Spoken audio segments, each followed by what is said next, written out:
Israel's campaign didn't just strike targets, it dismantled Iran's command structure, wiping out top generals, intelligence chiefs, and nuclear figures. Decades of leadership, gone in moments. This wasn't random, it was systematic. And the question now, how does a state fight when its command has been erased?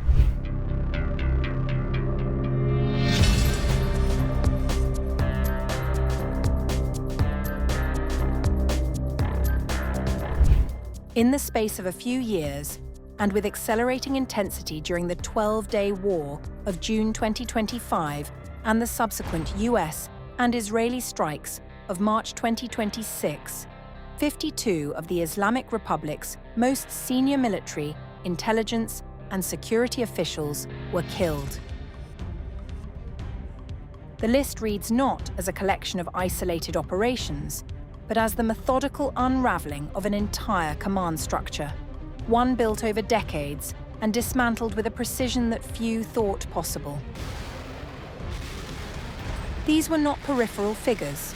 Together, they represented a substantial portion of the upper tiers of Iran's armed forces, intelligence community, and security apparatus.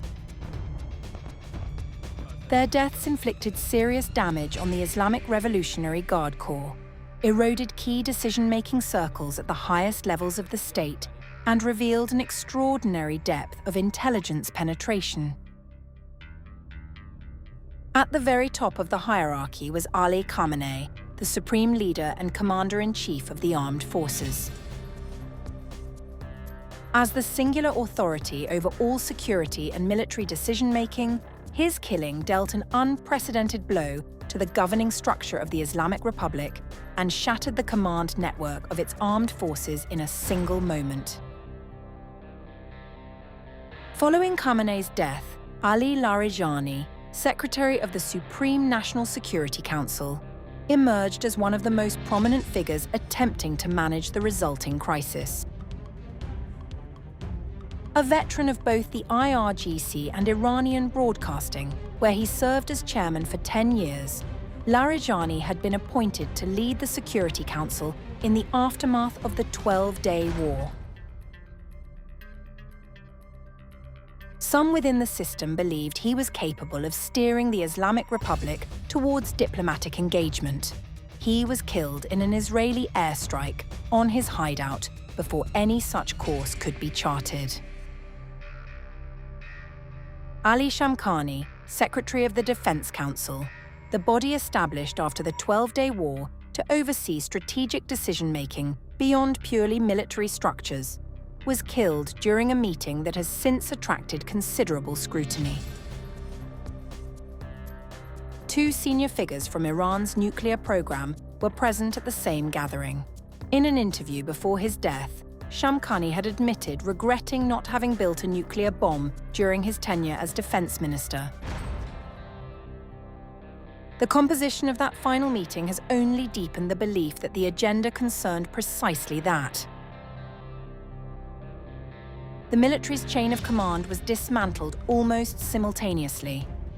Mohammad Bagheri, Chief of Staff of the Armed Forces with 44 years of service in the IRGC, was killed in the very first minutes of the 12-day war.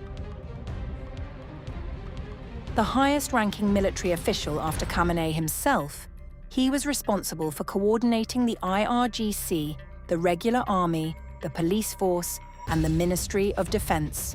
Before the war, he had been characteristically defiant.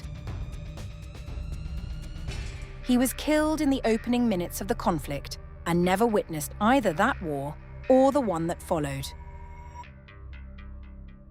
His successor, Abdul Rahim Musavi, fared no better. Appointed Chief of Staff after Bagheri's killing, he became the first army commander to hold the position since the General Staff was established in 1989. He was targeted during a Defense Council meeting and killed in the opening minutes of the subsequent conflict. The operational heart of Iran's war-fighting apparatus was equally exposed. Gholam Ali Rashid, commander of Qatam al-Anbiya Central Headquarters, considered the highest wartime command center in the Islamic Republic, was killed in the opening minutes of the 12-day war. He had been among the 5 key decision-making commanders of the Iran-Iraq War and held 44 years of IRGC service. He believed Iran's network of proxy forces made it impossible for the United States or Israel to reach the country. The 12-day war proved him wrong. Like Bagheri, he did not live to see it. His replacement, Ali Shadmani, survived the first Israeli airstrike on his hideout that day. He did not survive the second. The Missile and Aerospace Command suffered some of the most consequential losses. Amir Ali Hajizadeh, commander of the IRGC Aerospace Force from 2009 to 2025, was widely regarded as one of the principal architects of Iran's missile and drone capabilities after Hassan Tehrani Moghadam, the program's original founder, who died in a 2011 explosion at the Bidgone military base. Hajizadeh had long argued that Israel's air defense systems would buckle under a large-scale missile assault of 500 to 1,000 projectiles.